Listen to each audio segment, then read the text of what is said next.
नमस्कार, आपका बहुत बहुत स्वागत है लाइव भारत टाइम्स न्यूज में। मैं हूं आपके साथ सोनाली। चलिए रुक करते हैं आज की खबर की ओर। कारगिल शहीद दिवस पर बीजेपी कार्यकर्ताओं और हल्द्वानी विधायक समेत तमाम कांग्रेस जनों ने कैंडल जलाकर शहीदों को किया याद।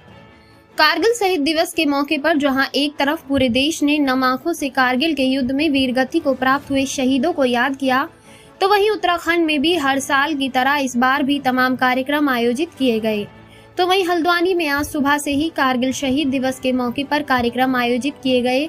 वहीं अभी शाम को हल्द्वानी के आवास विकास के समीप बने शहीद पार्क में जहां बीजेपी के द्वारा कैंडल जलाकर शहीदों को याद किया गया, तो वहीं 25वें कारगिल विजय दिवस के मौके पर हल्द्वानी के जजी कोर्ट के पास बने शहीद पार्क में हल्द्वानी के विधायक सुमित हृदयेश समेत तमाम कांग्रेस जनों ने कारगिल युद्ध में शहीदों को मोमबत्तियां जलाकर श्रद्धांजलि अर्पित की।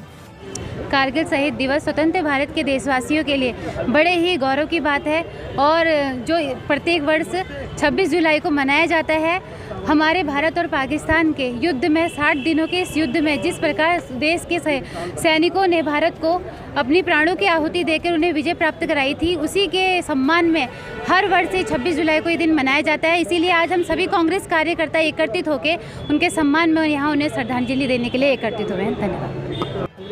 देखिए, 25वां कारगिल विजय दिवस है और जो हमारे वीर शहीद, वीर सपूत, सेना के वो वीर जवान, अफसर जिन्होंने अपने जीवन और अपने जो प्राण थे उनका त्याग दिया इस भारत माता के लिए, आज हम उनको नमन और याद करते हैं कि एक व्यक्ति जिसने योगदान दिया कारगिल युद्ध में, उसको हम प्रणाम और नमन करते हैं। और अवश्य उत्तराखंड के लिए गौरव की बात है और उत्तराखंड के लिए एक गर्व की बात है कि यहाँ से भी कई लोग शहीद हुए। उसमें अगर पहले अफसर कोई शहीद हुए थे कारगिल युद्ध में तो हमारे नैनीताल के मेजर राजेश अधिकारी थे। आज हम उन सब महान आत्माओं को हम अपना नमन और प्रणाम करते हैं। साथ ही साथ आज एक भारतीय नागरिक होने के नाते, ना राजनीतिक पार्टी से होने के नाते, ना किसी राजनीतिक पार्टी के मंतव्य के नाते, पर एक भारतीय नागरिक होने के नाते मैं सुमित हृदयेश आदरणीय प्रधानमंत्री जी से, आदरणीय रक्षा मंत्री जी से हाथ जोड़ के विनती करता हूं कि अग्निवीर जो योजना है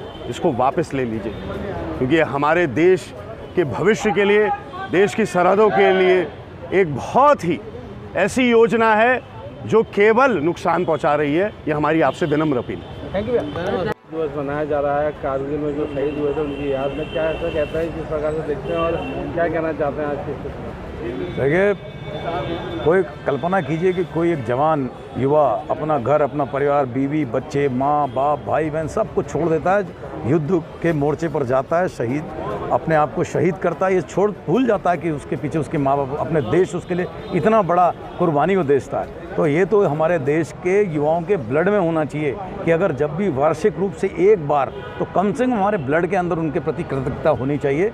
ये हम युवा पीढ़ी को एक संदेश के रूप में आज यहाँ पर उपस्थित हैं, वो चीज़ हम कभी नहीं भूलेंगे। तो एक छोटा सा बात और ऐड करता हूँ, राजेश अधिकारी जी को मैं बहुत अच्छी तरीके से जानता था, कॉमन मित्रों ने उनका परिचय कराया था।